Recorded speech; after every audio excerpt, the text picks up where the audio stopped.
Entre el año 2007 y 2009 ocurrieron una serie de eventos desafortunados que resultaron en el mundo deteniéndose en seco. La población global siendo testigo de un desastre de proporciones abismales, con consecuencias de las que el mundo aún no se ha recuperado y repercusiones que nos siguen al día de hoy. Y como toda historia, entre miles de afectados, hubo unos cuantos que emergieron triunfantes. Así es, estoy hablando del estreno de Avatar y Transformers. ¿Qué? ¿Creíste que iba a hablar de la crisis inmobiliaria del 2008? ¿Yo qué voy a saber de eso? Estaba jugando Mario Kart en mi Nintendo. Ni que fuera López Dóriga. Tú puedes escribir lo que quieras, pero no puedes grabar lo que quieras. Y no estoy hablando de problemas legales con copyright o escenas controversiales. Hay cosas que literalmente no se pueden grabar. ¿Bueno?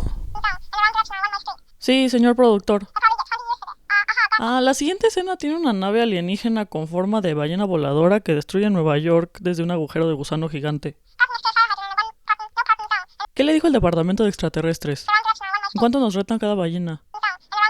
Y pregúntale si no nos hacen descuento por mayoría, que necesitamos como 50. Ajá, ok, sí, gracias. Todo lo demás está listo. Apenas Chris Hemsworth aprendió a volar, entonces vamos a necesitar unas tomas de prueba. Ok, sí, bye. Ay. Aunque me encantaría que en realidad hubieran construido un DeLorean volador justo después de que la compañía se fuera a la quiebra, hay cosas que no se pueden grabar con lo que existe en el mundo real, y la industria se las ha tenido que arreglar para llevar estas ideas a la pantalla. Los efectos visuales, comúnmente abreviados como VFX, son las diferentes maneras en las que la imagen es manipulada fuera del contexto de la grabación en vivo, y se usa para grabar secuencias muy peligrosas, muy costosas, muy difíciles o muy literalmente imposibles de grabar, como lo son alienígenas destruyendo una ciudad. Su uso data desde los 1800 con la superposición de dos imágenes para crear una nueva, y han evolucionado a través de los años de la mano con la tecnología.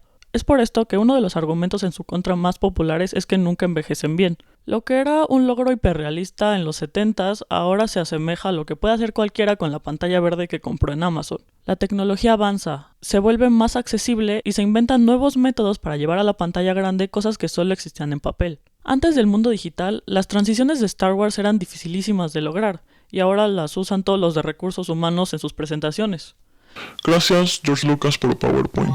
Ahora los efectos visuales son en su mayoría computarizados. Hay una prevalencia del uso de imágenes generadas por computadora, o CGI por sus siglas en inglés, la pantalla verde o azul, incluso el Stagecraft, que es esta versión nueva donde es una pantalla que proyecta los fondos. With ILM and Epic, we have put together a system whereby which we can have game engine real-time render and video wall technology coming together to create a backdrop for the big beautiful world of Star Wars. La eliminación de objetos digitalmente, el motion tracking, muchas otras cosas técnicas en las que no me voy a meter. Hay algunos cineastas que se rehúsan a usar imágenes computarizadas y lo resuelven todo con efectos prácticos, es decir, sí grabados en vivo pero con algún truco. Es el caso de Nolan, que trepó a Tom Hardy en unos aviones tuneados de la Segunda Guerra Mundial y que detonó una bomba, aunque no nuclear, para recrear la prueba de Trinity. Tom Cruise, nuestro loquito favorito, es famoso por preferir aprender a volar aviones y helicópteros para luego aventarse de ellos en lugar de usar pantalla verde. También hay audiencias que lo prefieren, puesto que a diferencia de los efectos visuales se ven más realistas ya que no dependen en el estado de la tecnología actual y no terminan cayendo en este uncanny valley de lo que se ve sí real pero algo extraño y fuera de lugar. Aún así, hay un gran mérito en los efectos visuales, tanto que tienen su propia categoría en los Oscars desde 1980, y de hecho van de la mano con los efectos prácticos. Aunque se grabe algo en vivo, habrá que quitar cables o agregar explosiones en la postproducción. Definitivamente, aunque ahora sea algo que vemos diario, no es cosa fácil hacerte creer que un hombre puede volar. Tal vez los efectos visuales siempre van a envejecer mal, pero si algo es cierto es que la tecnología no hace más que evolucionar exponencialmente. Y tal vez esto no es algo bueno en el esquema más grande de las cosas, pero la idea básica es que siempre lo que sigue va a superar lo anterior. Pero para esto necesitas a un loquito, o tal vez dos, que quieran llevar lo que hay al límite, o que en su defecto quieran averiguar qué se necesita para llevar a cabo una visión hasta ahora imposible. Muchos se resisten a los VFX, mientras que otros han construido su carrera sobre ellos. Presentando a los contendientes de hoy, en esta esquina del cuadrilátero, Michael Bayhem, director estadounidense conocido por sus grandes secuencias de acción, narración rápida, efectos especiales y explosiones. un genio del caos, con películas como Armageddon, Bad Boys y el mejor anuncio de General Motors. Desde la otra esquina, James Cameron, el explorador marino, cineasta canadiense conocido por mezclar técnicas del cine clásico con tecnología de punta, maestro de la taquilla, con películas como Terminator, Titanic y su oda a los pitufos. Antes de que me regañen con ¿Cómo puedes comparar a Michael Bay con James Cameron? Es como comparar al padrecito de tu colonia con el papa. permítanme recordarles que siguen siendo la misma religión. Ya sé que aparentemente no tienen nada en común. Uno es conocido por ser un desastre y el otro tiene más de un Oscar. No voy a negar eso, pero quiero que lo piensen un poco más. Debajo de lo aparente. Independientemente de lo que sea, ambos tienen algo muy claro en su filmografía. Los efectos especiales. Bueno, mucho presupuesto y consecuentemente muchos efectos especiales. Pero entonces, ¿qué vuelve a uno un desastre de millones de dólares y al otro millones de dólares convertido en arte? Me gustaría entonces comparar sus dos franquicias más populares para presentarles, si quieren llamarla así, mi apología a Transformers. O más bien mi carta de odio a Avatar. No me griten todavía, tengo argumentos.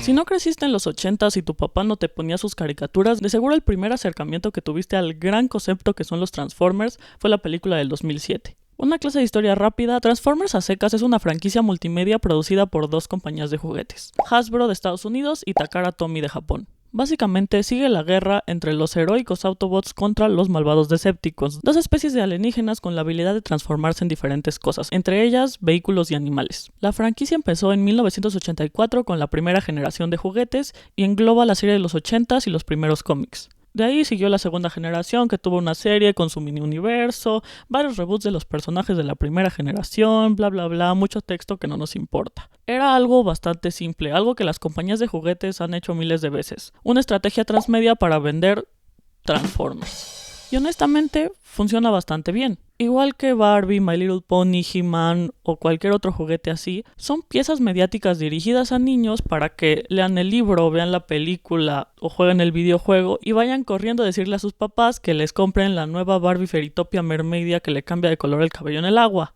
Extraño mi muñeca. Y como cualquier película de niños, peor si está basada en un juguete, son extremadamente fantasiosas y hasta ridículas. ¿Cómo que los aliens se convierten en carros? ¿Se dan cuenta de las implicaciones culturales? ¿De que el bocho sea alienígena y no alemán? No sé.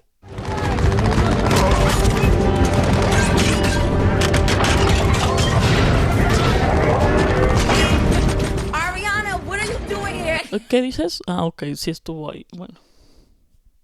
No importa. Ahora, como toda franquicia multimedia, llega un punto en el que tienes tanto dinero de vender juguetes de soldados que decides hacerle una película live action. Así es. Originalmente Hasbro quería hacer una película con la propiedad intelectual de G.I. Joe, pero dado que en el 2003 a Estados Unidos se le ocurrió invadir Irak, decidieron que a lo mejor no era tan buena idea y decidieron usar mejor los carros alienígenas que se convierten en robots antropomórficos.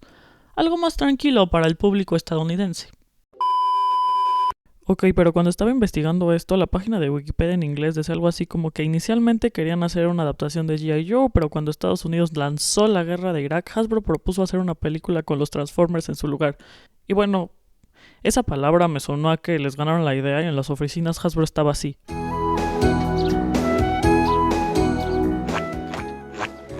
Señor Hasbro, le tengo terribles noticias.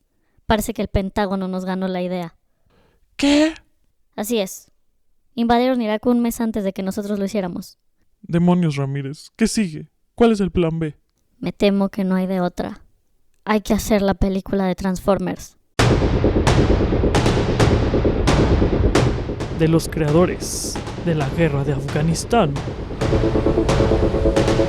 La invasión de Irak, próximamente en cines. Bueno, como sea, ahora pueden agregar Transformers a la lista de consecuencias horribles de esa guerra.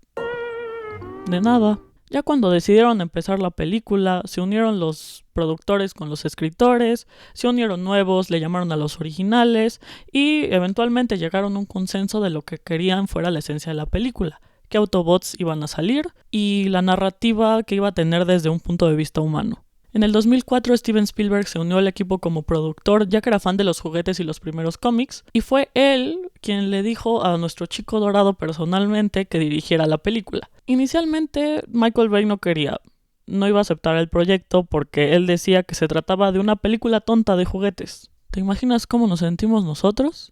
Steven Spielberg called me right when I was finishing The Island, and he said, I'd like to do Transformers, and I'm like, okay, all right, I'll think about it. Hung up. I'm not doing that movie. That's what I said to myself. I'm not doing a toy movie. Un poco irónico en retrospectiva, ¿no, señor Bay?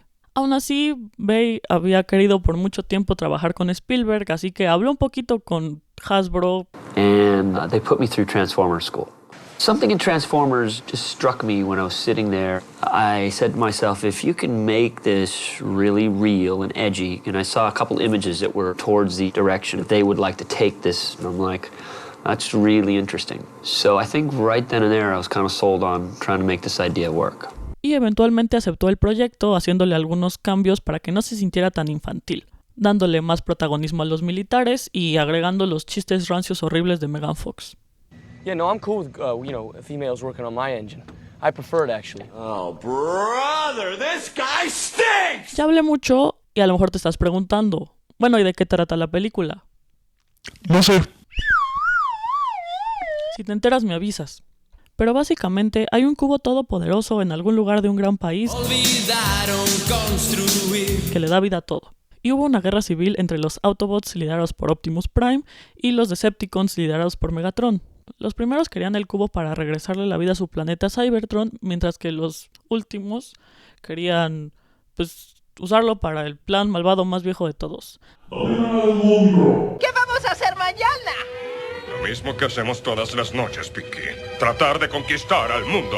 Todo esto lo explican con un voiceover de Optimus donde básicamente te dicen no sabemos qué es ni cómo funciona, pero alrededor de eso va a girar las próximas 2 horas y media que te sentaste a ver. Before time began, there was the cube. We know not where it comes from. Un MacGuffin clásico. Es más chistoso si tienes en cuenta que nada de esto existía en los cómics, los juguetes o en nada que Hasbro ya tenía y lo inventaron completamente para la película. Ahora, necesito que pongas atención porque se pone peor. Por alguna razón, el cubo mágico está en la Tierra. ¿Quién se lo iba a imaginar? Y Megatron va por él, pero aterriza en el Ártico y se queda ahí congelado. Luego en los 1800, Archibald Witwicky y sus exploradores encuentran a Megatron y por la magia del cine activan algo que hace que las coordenadas del cubo se como que impriman en los lentes del señor. ¡Ey!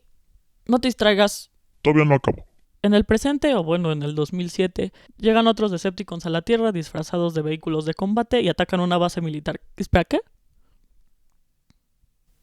No querías... Que en el 2003 a Estados Unidos no querían meterse en la guerra. No era tan buena idea. Bueno, es mi culpa por preguntar.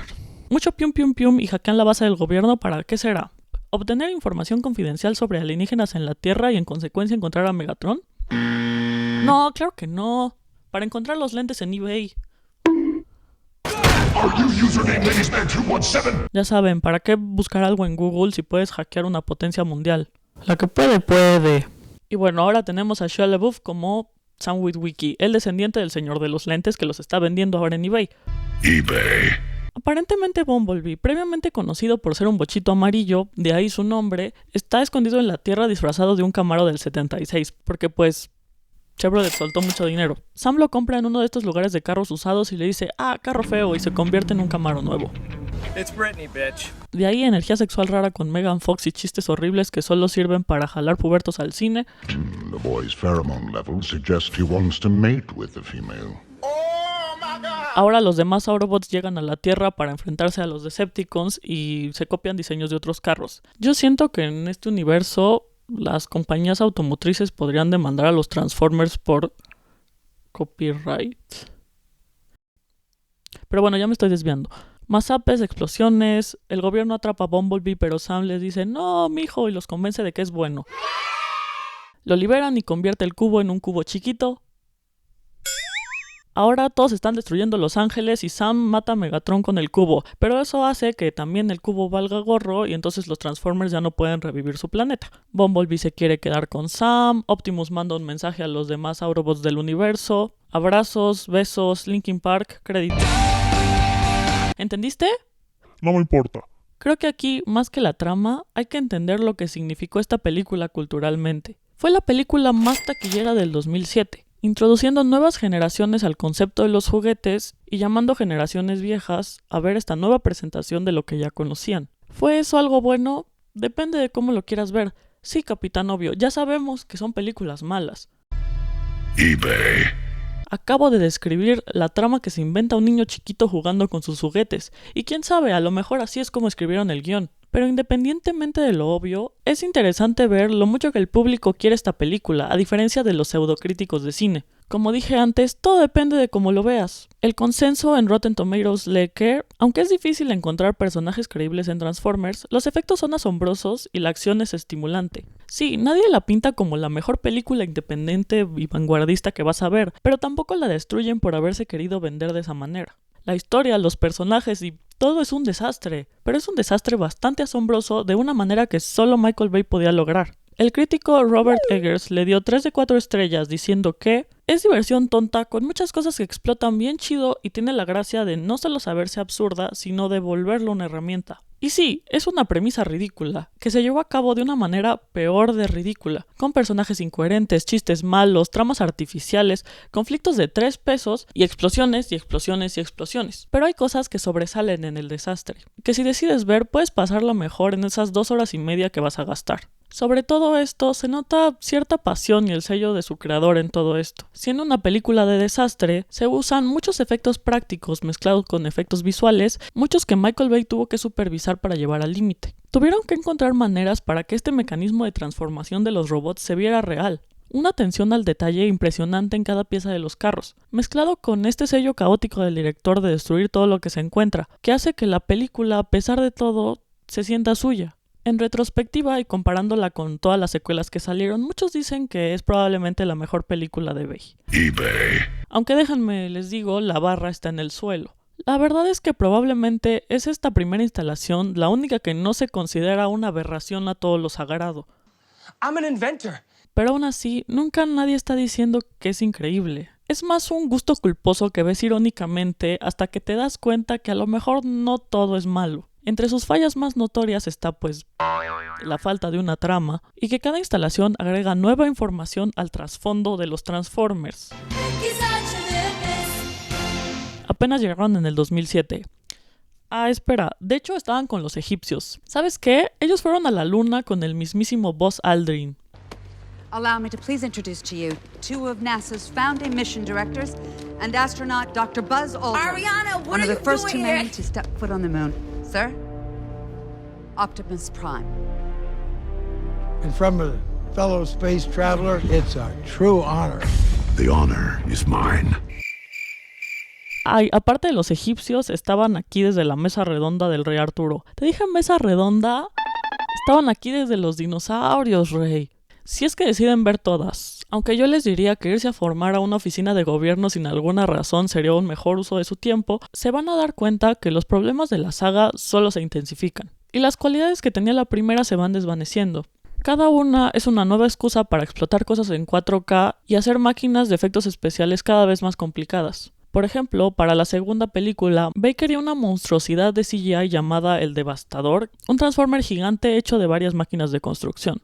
Los animadores trabajaron en hacer 80,000 partes móviles, que para referencia Optimus Prime solo tiene 10,000, y lo que fue peor, detallarlas aún más porque la película iba a estar en 4K. Esto es un detalle 8 veces mayor a la versión que entregaron al principio. Es al día de hoy el trabajo más detallado e impactante que ha surgido del CGI, que durante su creación, muy a la Michael Bay, hizo que explotaran varias computadoras de Industrial Light and Magic. Okay, I want to show you what happens when we try to open a scene that has Devastator saved with all of his high-res pieces on. Eric has been friendly enough to save a scene for us with all the high-res pieces turned on. It took about an hour to save. Okay, ready to send this over to Derek? Yeah, ready. All right. Okay, go for it. All right, go. Derek, can you open up DF-170?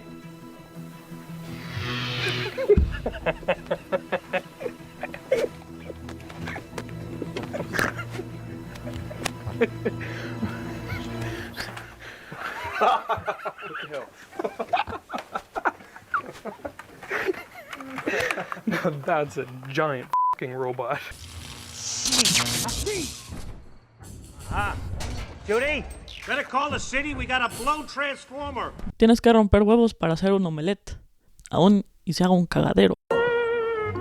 No les vengo a decir que tienen que ver Transformers. Contrario a su nombre, no les va a cambiar la vida. Pero creo que es mejor que como la han pintado. Definitivamente ha pasado la historia en su ridiculez como una franquicia de culto, que no necesita rendirte cuentas para ser divertida e incluso chistosa en su extravagancia. Como Todd Gilchrist de IGN dijo, es una de las pocas instancias en donde está bien disfrutar algo por ser inteligente y tonto al mismo tiempo, porque sin duda es también bastante divertido. Bien pudo centrar todo en la moralidad de Optimus Prime, hacer una alegoría a la discriminación como en Sector 9, o una historia clásica de amistad a pesar de las diferencias. Pero decidió no hacerlo, y sobre todo, no fingir que eso era lo que estaba haciendo. Pasó a la historia como una explosión de efectos visuales, y culturalmente así se sigue viendo. Es algo de lo que te puedes reír porque si te lo tomas en serio te volverías loco. eBay.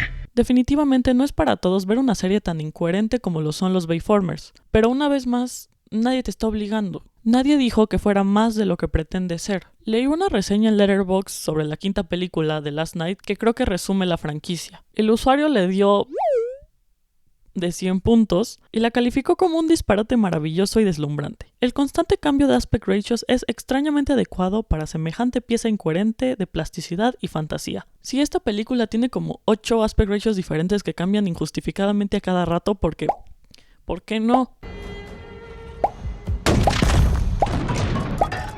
We have guests. What's the matter with you? Check my bits are falling off. What the hell? Cada cuadro su propia entidad, apático con respecto a sus pares. Mark Wahlberg amenaza a una niña y Stanley Tucci es Merlín. Lo que sea que esto sea, puedes estar seguro de dos cosas. La complejidad técnica y trabajo visual es algo que solo Bay podía lograr, y la inepta ejecución de la narrativa es algo que solo Bay podría lograr. Está por encima y muy por debajo de sus colegas en diferentes maneras. Lo dijo todo. Es terrible, pero es tan terrible que es increíble.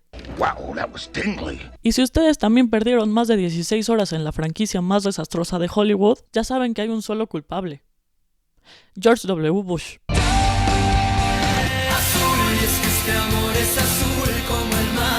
Déjenme llevarlos en un viaje al pasado. Es diciembre del 2009. La economía está más o menos recuperándose, la previamente mencionada guerra de Irak sigue y como dijo Barack Obama, no se olviden de Afganistán. Lady Gaga y Katy Perry sonaban en la radio mientras yo tenía 7 años y estaba a punto de entrar al cine para ver la primera película clasificación B de toda mi vida.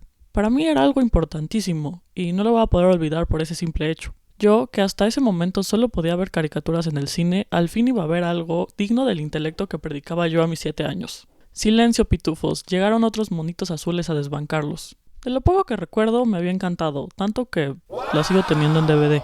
Quiero que recuerden que para mí cualquier película es buena y que literalmente en ese momento yo tenía el pensamiento crítico de un mocoso de 7 años. No que mucho haya cambiado, ¿verdad? Pero también recuerdo que los años pasaron y mi opinión de la película no cambiaba, y al parecer se alimentaba con la opinión de otros. Es en general una película bastante querida, universalmente aclamada, con más de un Oscar que al día de hoy es considerada por algunas personas como una de las mejores películas jamás hechas. Todo padrísimo, hasta que un día hace no mucho decidí sentarme a verla en DVD, en una pantalla no tan grande, y muy a mi sorpresa... me la pasé horrible. Después me quedé pensando que qué había pasado. Era una película que todos dicen es increíble, que yo en su momento quise mucho, y no podía decir bien qué era lo que me molestaba. Y antes de decirles qué encontré, para que los fans de Cameron me puedan crucificar a gusto, vamos a analizarla. Avatar es una película de ciencia ficción del 2009 escrita y dirigida por James Cameron. La historia aparentemente surgió de un sueño que Cameron tuvo en el 94 en donde vio un bosque bioluminiscente y muchas otras cosas bastante increíbles. Cuando despertó, dibujó una escena de lo que eventualmente pasaría a convertirse en la película. Escribió un primer guión de solo 80 páginas y anunció en el 96 que después de matar a DiCaprio, aunque claramente cabía en la puerta junto con Rose. Based on that, we gotta say, this is plausible. Rose and Jack could have survived. I think you guys are missing the point here. The script says Jack dies. He has to die. Iba a realizar Avatar, una película que iba a usar actores sintéticos e imágenes generadas por computadora para llevar a cabo su visión. Se unió con una casa productora de efectos visuales que planeaba iniciar la producción de la película en el 97 para eventualmente estrenarla en el 99. Pero James Cameron les dijo: No, aguántame tantito. Necesito que la tecnología avance lo suficiente para poder lograr lo que quiero. Y dicho y hecho, el estimado se dedicó a hacer documentales en lo que trabajaba en refinar la tecnología. Hasta que en el 2005 Fox le soltó $10 millones para que les entregara algo, lo que sea, para decirle a los ejecutivos que el proyecto sí era viable y eventualmente sí se iba a hacer. Así inició la producción de una cinta de casi 3 horas, con un costo bastante elevado de $237 millones, que al final no fue nada comparado con lo que recaudó. Como pueden ver, desde un inicio el enfoque de Cameron era lo visual. Lo que vio en su sueño eran imágenes grandiosas e impactantes. Y tuvo al estudio en incertidumbre porque quería que la tecnología avanzara lo suficiente para que la película resultara en lo más cercano a lo que él tenía en mente.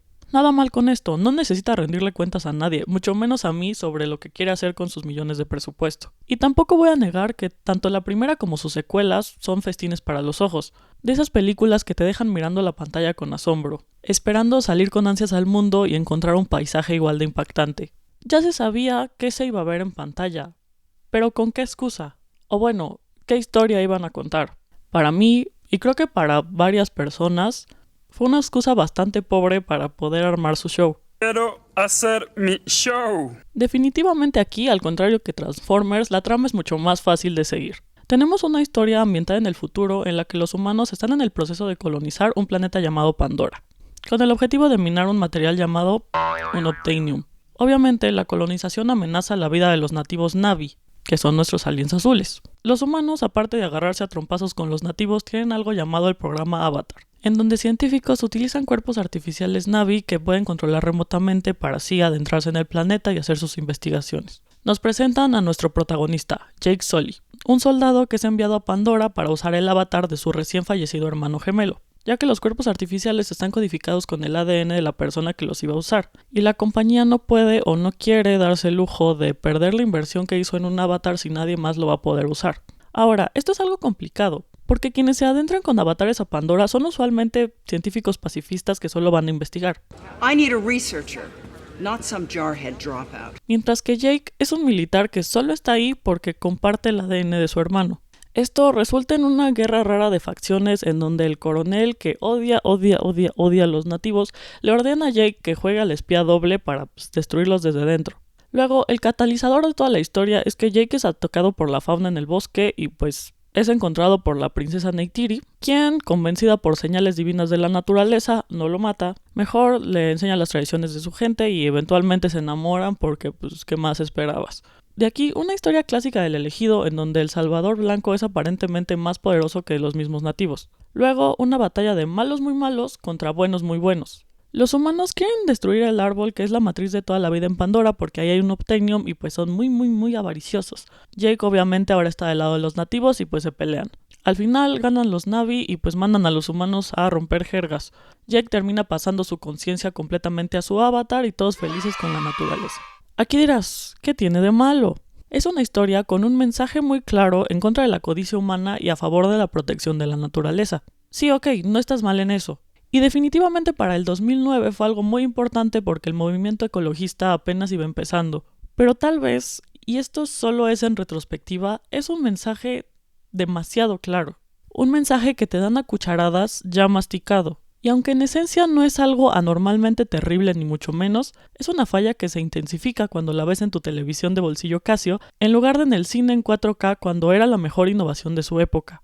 Una de las mayores, si no es que la única crítica a Avatar, es que es una historia muy predecible y una copia muy cara de otras películas como Pocahontas, Danza con Lobos, El último samurái, Las aventuras de Zack y Krista y muchas otras. Es una historia que se ha hecho muchas veces en donde hay un externo llegando al mundo de los locales para aprender que ellos no son los malos y siempre estuvo peleando para el lado incorrecto. En donde supera a los nativos en sus propias tradiciones volviéndose el elegido para liderarlos, y que eventualmente se enamora de una local para unir ambos mundos. Si ya se ha hecho muchas veces, ¿cuál es el problema? En mi opinión, varios. Se vale agarrar arquetipos. De hecho dicen que solo hay 7 tramas básicas y todo termina siendo una reinvención de otra cosa. Yo no vengo a criticar la inspiración en una historia tan clásica como la que tiene Avatar en su esencia, sino la falta de justificación para readaptar lo mismo. Es al final la base de todas las críticas a los live actions de Disney. ¿Por qué? ¿Qué le vas a aportar a una historia que ya se ha contado? Virtualmente, nada. Si no nos fijamos en los efectos visuales, no hay nada que Avatar agregue. La narrativa es bastante floja en la manera en que no deja nada a la imaginación. Los humanos son malvados porque sí, sin ningún matiz que los vuelva redimibles o interesantes. Y los nativos son buenos y casi santos sin ningún conflicto interno que los humanice, válgame el oxímoron. Todos los elementos que motivan la trama son terriblemente superficiales, y se nota demasiado en que el nombre del material que buscan se llame Unobtainium, porque claro, es muy difícil de obtener. He just got away with it. This man, this professional. Los personajes no tienen más opción que ser buenos o malos, su camino ya está trazado para ellos, y no se tocan ni por encima los matices más reales que existirían en un problema sociopolítico parecido. Los humanos nunca consideran aliarse con los nativos, y su motivación es este mineral con nombre ridículo que solo quieren para hacer dinero, mientras que los nativos nunca consideran los beneficios de la tecnología humana. En Avatar nunca hay una conciliación entre ambos bandos. Al final, lo único que redime a Jake es muy literalmente convertirse en uno de ellos, dejando atrás todo lo demás. En la segunda ni se acuerda de su hermano y hasta a mí se me había olvidado que así había empezado todo. El mensaje está servido, cortado en pedacitos y sin dejarte a pensar más. Y mi problema no es tanto en que sea una historia floja con personajes monocromáticos. Me encanta ver películas que solo son divertidas sin más. Mi problema es que Avatar quiso ser un poco de dos cosas. Quiso ser una película visualmente asombrosa en donde la historia solo es un vehículo para el show, pero también quiso ser un mensaje político con una moraleja. Those trees were sacred to the Omaticaya in a way you can't imagine. You know what? You throw a stick in the air around here, it's gonna land on some sacred fern, for Christ's sake. Y al querer hacer eso, se quedó muy corta. Una vez más, citando a otro usuario de Letterboxd que resonó conmigo, la trama es lo que es y no le hace justicia a los logros visuales. Pero eso no es lo que me molesta. La película tiene un ego demasiado grande. Tiene delirios de grandeza, creyendo que está haciendo algo importante, cuando todo lo que debería estar haciendo es entretenerme, no fastidiarme con filosofías de fregadero. Una vez más, nadie te está obligando a hacer una historia sustanciosa que te deje pensando y te haga salir del cine con ganas de ser una mejor persona. Una película puede ser entretenida solo por serlo, y puede ser confusa porque te dio la gana, pero si decides convertirla en materia de reflexión, tienes que comprometerte con eso. Nadie está diciendo que el mensaje está mal. De hecho, yo sería de las primeras personas en aplaudir una buena crítica al consumismo, al colonialismo y en general a las fallas de la sociedad moderna. Pero más que una crítica, Cameron presenta efectos visuales con una embarrada de propaganda. Propaganda suena una palabra muy fuerte, pero honestamente cabe muy bien en la definición. Para probar un argumento, y esto es algo que te enseñan en la secundaria cuando te piden escribir un ensayo, necesitas presentar contraargumentos, agarrar a golpes tu propio punto a ver si lo resiste. Y es algo que Avatar simplemente no hace. Te están diciendo muy claramente que la sociedad moderna ha descuidado el valor de la naturaleza. Y aunque es un mensaje bueno en esencia, no se preocupa por cuestionarse. No se molesta en presentar matices más reales como las cosas buenas que nos ha traído la modernidad. Aunque las redes sociales están afectando nuestra salud mental, tenemos antibióticos. Suena muy tonto si lo digo así, y parecería que una cosa no tiene que ver con la otra, pero en Avatar todo lo moderno se demoniza, incluyendo la medicina. Igualmente, del otro lado de esta guerra, los Na'vi son santos que simplemente no pueden hacer nada mal. Pero si lo pensamos más y buscamos en la historia, ninguna tribu o civilización antigua está libre de pecado. Sí, los griegos probablemente sabían más cosas de las que sabemos ahora, pero tenían esclavos y eran profundamente misóginos. En otras películas como El último samurái, el héroe también tiene atributos bastante deleznables, pero eso lo vuelve más humano, y por consecuencia, un agente de cambio reflexiona en el espectador. Es algo más alcanzable que la bondad pura. Ok, clase, en mi ardua investigación encontré una escena eliminada, no en mi DVD, pero en YouTube, que va al inicio cuando Jake está en su monólogo explicando todo. Vemos ahí su vida en la Tierra, que es un veterano con estrés postraumático, con problemas con el alcohol, que siempre está buscando pleito. Esto se me hace interesante por dos cosas. Primero, le da más profundidad a Jake Sully como protagonista, y segundo, esto hace que se parezca mucho más al personaje de Tom Cruise en El último samurái. No sé por qué decidieron quitarlas y esos 3 minutos extras le daban una mejor dimensión al prota, pero yo supongo es porque después ya no importa nada el trasfondo de Jake Sully y hubiera sido difícil que dejara su humanidad completamente si recordábamos esto en su historia. Aún así, siento que ese conflicto hubiera sido mucho más interesante de ver, pero bueno, supongo que el señor Cameron gastó demasiado en CGI azul para ver a Jake humano 3 minutos de más.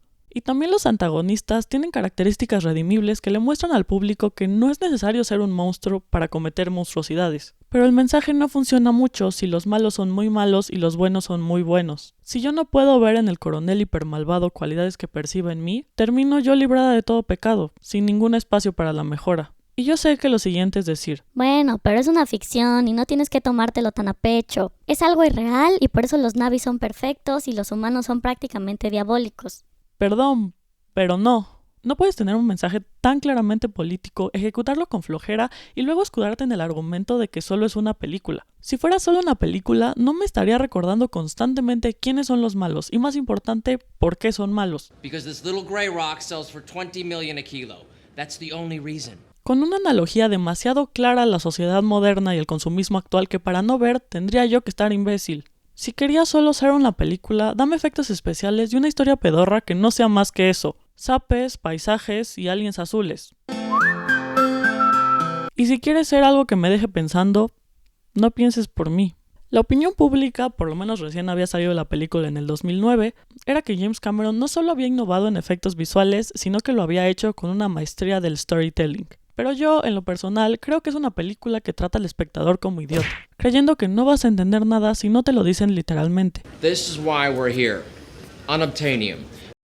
Naturaleza buena, humanos malos. Que sí, es un buen mensaje, pero lo plantea tan superficialmente que termina sin lograr nada. Me dirás, es que es para que sea más digerible, para niños incluso. Primero que nada, recordemos que fue la primera película clasificación B que vi. Dícese PG-13, o sea, para jóvenes de entre 12 y 13 años en adelante, con el pensamiento crítico idealmente de alguien que ya sabe cómo funciona un argumento. Y segundo que nada, hay películas, caricaturas, que tratan mejor el mismo mensaje. Una de mis películas animadas favoritas, El Lorax, hace una crítica parecida al consumismo en contra de la naturaleza. Y lo maneja mejor porque usa las dos partes de la moneda. Y aunque haga uso de personajes ridículamente fantasiosos, explora sus cualidades tanto positivas como negativas. Él una vez trata de hacer lo correcto, pero es corrompido por la avaricia y eventualmente aprende su lección. El Lorax, a pesar de ser la voz de la razón y abogar por todas las formas de vida, de repente se le bota la canica y aviéntalo una vez al río y casi lo mata. Ahora sí, aunque esta falla en Avatar sea algo difícil de ver a simple vista, probablemente porque los efectos visuales son tan asombrosos que te adentran demasiado en la historia,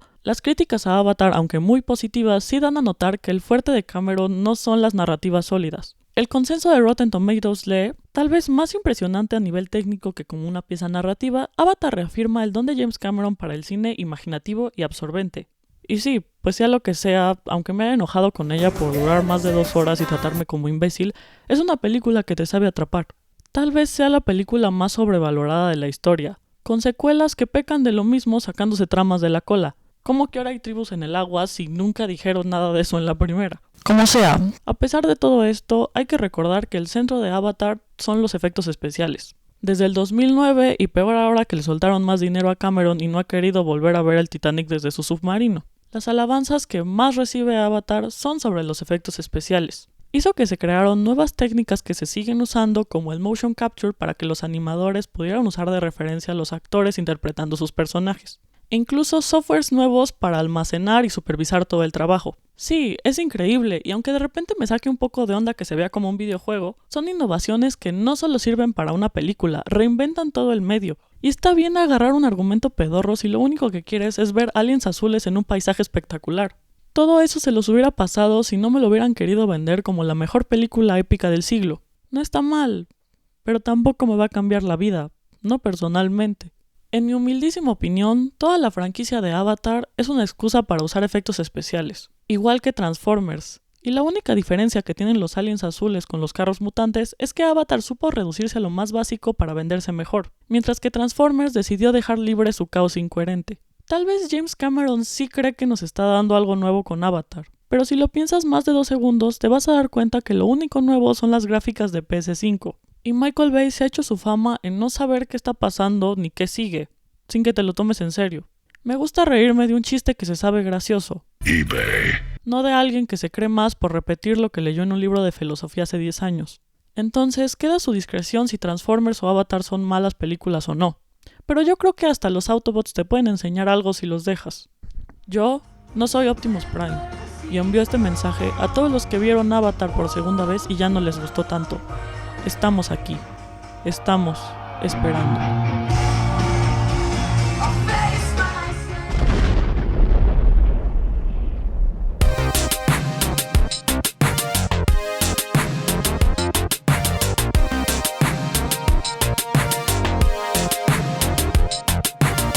Estoy tocando fondo. Lucha de gigantes. eBay.